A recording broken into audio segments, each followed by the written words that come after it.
होलिका दहन कब है और रंगों वाली होली कब है? देखिए, होलिका दहन को लेके सच में बहुत कन्फ्यूजन है इस वक्त और उसका कारण ये है क्योंकि शुरू से इनफैक्ट मैं अपने बचपन से भी याद करूँ तो ये एक सेट फॉर्मेट होता है कि जिस दिन होली खेलने वाली है उससे एक दिन पहले हम होलिका दहन करते हैं।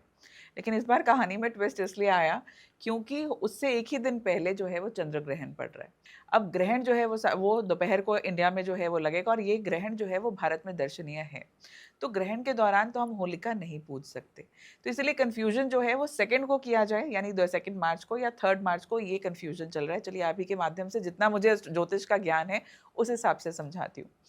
होलिका दहन के लिए एज एन एस्ट्रोलॉजर हमें कुछ चीज़ों का जो है जो ज़रूरी हमें चाहिए होता है। एक तो प्रदोष व्यापिनी जो है वो पूर्णिमा तिथि जो है वो होनी चाहिए। पूर्णिमा तिथि 2 तारीख को शाम को लग रही है। 3 तारीख तक जो है वो 5 बजे के करीब, शाम को 5 बज के कुछ मिनट तक अगर मैं कहूँ तो पूर्णिमा तिथि रहेगी। लेकिन ग्रहण जो चल रहा है वो दोपहर के 3 बजे से शुरू होगा, जो शाम के 6 बज के 47 मिनट तक रहेगा। तो इस अवधि में अब क्योंकि ग्रहण भारत में विजिबल है, मंदिरों के कपाट बंद हो जाएँगे और यूजुअली सबके ट्रेडिशंस में होलिका दिन में बनाई जाती है। इस वक़्त वो समय हमें 3 तारीख को नहीं मिल पा रहा है क्योंकि चंद्र ग्रहण है और सूतक जो है वो सुबह 6 बज के 20 मिनट पर लग जाएगा, तो उस दौरान कोई भी पूजा-पाठ के काम नहीं किए जाते।